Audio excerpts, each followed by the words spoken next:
ফলাফল ঘোষণার পর থেকেই প্রতিদিনই বঙ্গ রাজনীতিতে উঠছে একের পর এক ঝড়। কখনো সরকার গঠনের সমীকরণ, কখনো দল বদলের জল্পনা, আবার কখনো ক্ষমতার অলিন্দের নতুন রাজনৈতিক মেরুকরণ। কিন্তু এবার যে প্রশ্ন সামনে এসেছে তা শুধু সরকার বা ক্ষমতাকে ঘিরে নয়।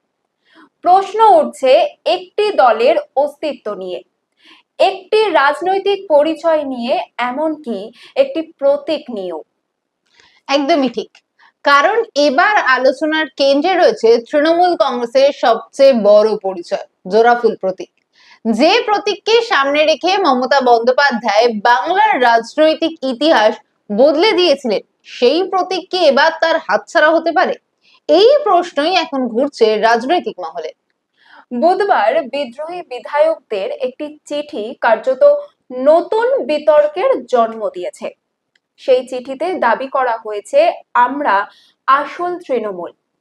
আর এই দাবির পর থেকেই রাজনৈতিক মহলে শুরু হয়েছে নতুন জল্পনা।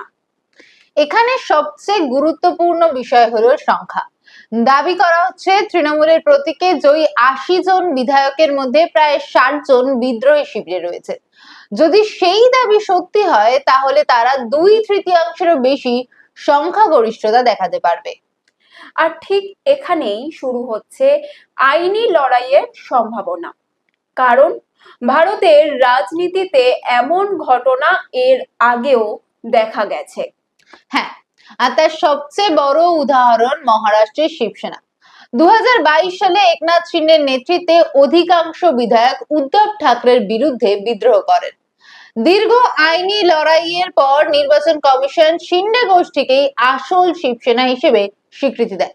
শুধু দলের নাম নয়, শিবসেনার ঐতিহাসিক তীর-ধনুক প্রতীকও চলে যায় শিন্ডে শিবিরের হাতে। শুধু শিবসেনা নয়, এনসিপির ক্ষেত্রেও প্রায় একই ছবি দেখা গিয়েছিল। অজিত পাওয়ারের বিদ্রোহের পর শরদ পাওয়ারকেও প্রতীক ও দলের নিয়ন্ত্রণ নিয়ে বড় চ্যালেঞ্জের মুখে পড়তে হয়েছিল। অর্থাৎ নজির বলছে শুধুমাত্র প্রতিষ্ঠাতার নেতা হওয়াই কিন্তু যথেষ্ট নয়। যদি সংখ্যাগরিষ্ঠ জনপ্রতিনিধি ও সংগঠনের সমর্থন অন্য গোষ্ঠীর সঙ্গে থাকে, তাহলে নির্বাচন কমিশন সেই গোষ্ঠীকেই আসল দল হিসেবে বিবেচনা করতে পারে। তাহলে কি তৃণমূলের ক্ষেত্রেও একই ঘটনা ঘটতে পারে? আইন বিশেষজ্ঞদের মতে সম্ভাবনাকে কিন্তু পুরোপুরি উড়িয়ে দেওয়া যাচ্ছে না।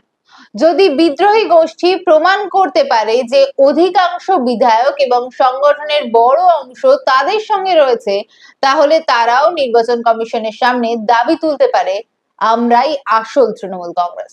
আর সেই দাবি গ্রহণ করা হলে কি কি হতে পারে? সাধারণত নির্বাচন কমিশনের সামনে তিনটি রাস্তা খোলা থাকে। প্রথমত, সংখ্যাগরিষ্ঠ গোষ্ঠীকে আসল দল হিসেবে স্বীকৃতি দেয়া। দ্বিতীয়ত, প্রতীক চিহ্ন ফ্রিজ করে দেয়া, যাতে কোনো পক্ষই পুরনো প্রতীক ব্যবহার করতে না পারে। আর তৃতীয়ত, দুই পক্ষকেই নতুন প্রতীক দিয়ে দেয়া। ইতিহাস বলছে এমন নজিরও কিন্তু রয়েছে। ঠিক তাই। ১৯৭৭ সালে কংগ্রেস ভাঙনের পর ইন্দিরা গান্ধী পুরনো প্রতীক কিন্তু ফিরে পাননি। পরবর্তীতে নতুন হাত প্রতীক নিয়ে কংগ্রেস আই এর উত্থান ঘটে। অর্থাৎ রাজনৈতিক ইতিহাসে কোনো প্রতীকই কিন্তু স্থায়ী নয়। তবে এখানে একটা বড় রাজনৈতিক দিকও রয়েছে। কারণ জোড়াফুল শুধুমাত্র একটি প্রতীক নয়, গত ২ দশকে এটি মমতা বন্দ্যোপাধ্যায়ের রাজনৈতিক পরিচয়ের সঙ্গে প্রায় একাত্ম হয়ে গিয়েছে। তাই যদি কখনো জোড়াফুল নিয়ে আইনি লড়াই শুরু হয়, তাহলে সেটা শুধুমাত্র প্রতীকের লড়াই হবে না, সেটা হবে রাজনৈতিক উত্তরাধিকার, দলীয় পরিচয় এবং নেতৃত্বের বৈধতা নিয়ে লড়াই। তবে দর্শকদের জন্য একটা বিষয় পরিষ্কার করে দেওয়া জরুরি। এই মুহূর্তে জোড়াফুল কারোর হাতছাড়া হয়নি। নির্বাচন কমিশনের তরফেও কোনো চূড়ান্ত সিদ্ধান্ত কিন্তু এখনো পর্যন্ত হয়নি। একদম। বিদ্রোহী শিবিরের দাবি, স্পিকারের ভূমিকা, নির্বাচন কমিশনের পর্যবেক্ষণ এবং প্রয়োজনে আদালতের হস্তক্ষেপ, সবকিছু মিলিয়ে ভবিষ্যৎ নির্ধারিত হবে। তবে একটা বিষয় স্পষ্ট, বাংলার রাজনীতিতে যে লড়াই শুরু হয়েছে তা এখন আর শুধু ক্ষমতার লড়াই নয়, এটা এখন পরিচয়ের লড়াই, দলের লড়াই, প্রতীকের লড়াই। আর সেই লড়াইয়ের কেন্দ্রে রয়েছে একটাই প্রশ্ন, যে জোড়া ফুলকে সামনে রেখে মমতা বন্দ্যোপাধ্যায় বাংলার রাজনীতি বদলে দিয়েছিলেন, সেই জোড়া ফুল কি শেষ পর্যন্ত তার হাতেই থাকবে, নাকি ইতিহাস আবার নিজের পুনরাবৃত্তি করবে? রাজনীতির ময়দানে সংখ্যা অনেক সময় ভাগ্য নির্ধারণ করে, কিন্তু ইতিহাস বলছে শুধুমাত্র সংখ্যা নয়, মানুষের আবেগ, সংগঠনের শক্তি এবং নেতৃত্বের গ্রহণযোগ্যতাও শেষ পর্যন্ত বড় ভূমিকা নেয়। আজকের এই লড়াই তাই শুধু কয়েকজন বিধায়ক বা একটি দলের আভ্যন্তরীণ সংকটের গল্প নয়, এটি বাংলার রাজনীতির ভবিষ্যৎ নির্ধারণ করতে পারে। কারণ প্রশ্নটা এখন ক্ষমতার চেয়েও বড়, প্রশ্নটা পরিচয়ের। জোড়া ফুল কি মমতা বন্দ্যোপাধ্যায়ের হাতেই থাকবে, নাকি সংখ্যাগরিষ্ঠতার অঙ্ক বদলে দেবে বাংলার রাজনৈতিক ইতিহাস? উত্তর দেবে সময়, উত্তর দেবে নির্বাচন কমিশন। আর উত্তর দেবে বাংলার মানুষ। আপনাদের কি মনে হয়, জোড়া ফুল কি শেষ পর্যন্ত মমতা বন্দ্যোপাধ্যায়ের হাতেই থাকবে, নাকি রাজনৈতিক সমীকরণের বদলে যাওয়া অঙ্ক নতুন ইতিহাস লিখবে?